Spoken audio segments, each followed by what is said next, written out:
Way back there.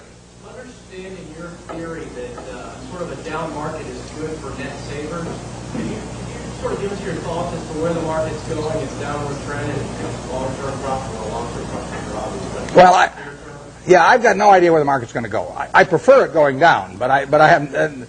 My preferences have nothing to do with it. The market knows nothing about my feelings. That's one of the first things you have to learn with a stock. You buy 100 shares of General Motors. Now, all of a sudden, you have this feeling about General Motors. I mean, if it goes down, you may be mad at it. You may say, well, if it just go up to what I paid for it, my life will be wonderful again. Or if it goes up, you may say how smart you were and how you and General Motors have this love affair and everything.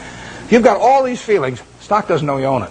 Stock just sits there. It doesn't care what you paid. It doesn't care that you owned it or anything. So any feeling I have about the market is not reciprocated. I mean, it is the ultimate.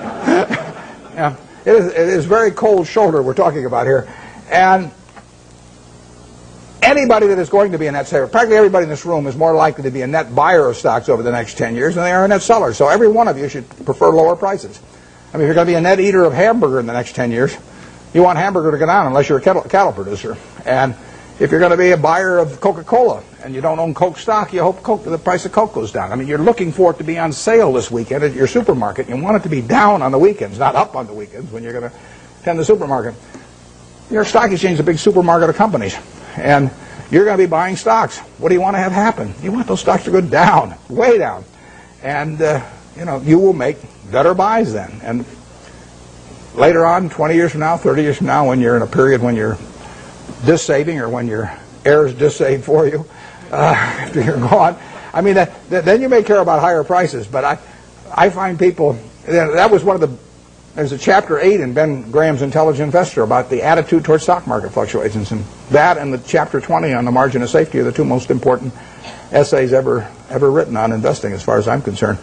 Because when I read chapter 8, when I was 19, I figured, I just figured out what I just said, but it's obvious. I didn't figure it out myself, though. It was explained to me. I'd probably gone another 100 years if I had read it. Still thought it was good when my stocks were going up.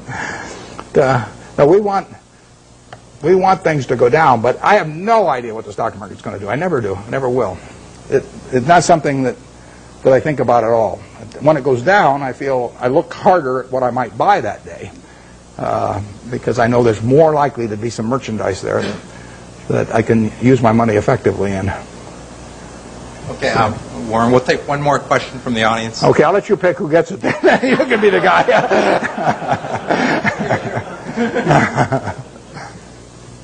What's the question? Okay, right back there.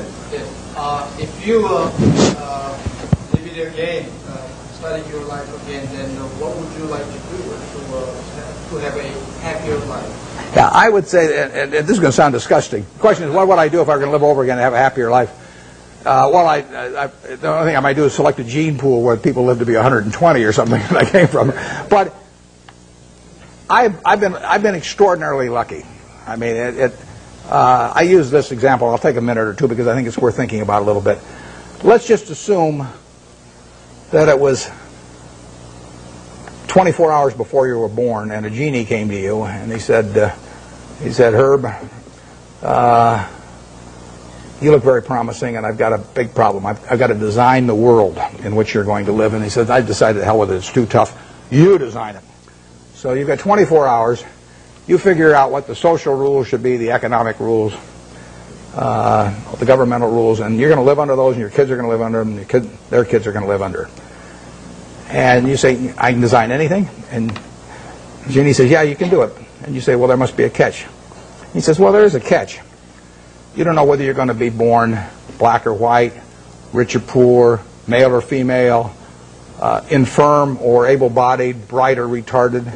All you know is you're going to take one ball out of a barrel that's got 5.8 billion.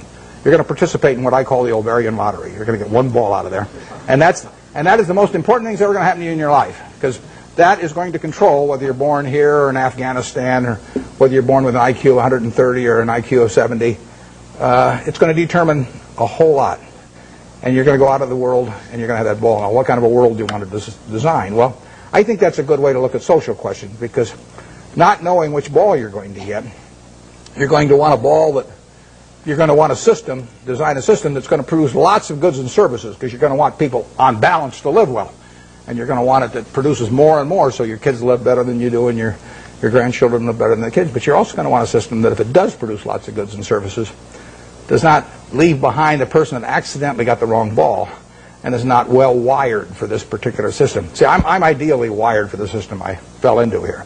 I mean, I came out and I got something that enables me to allocate capital. Nothing so wonderful about that. If all of us were stranded on a desert island, we all landed there and we're never going to get off of it, the most valuable person would be the one that could raise the most rice, over time. And I could say, well, I can allocate capital. How about paying me?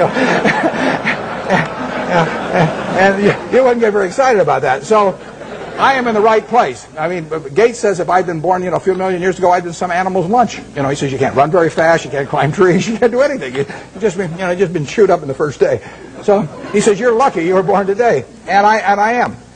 But the question, getting back, one question you can ask yourself, incidentally, is here is this barrel with 5.8 billion balls. Everybody in the world, if you could put your ball back, and then they took out at random 100 other balls, and you had to pick one of those, would you put your ball back in?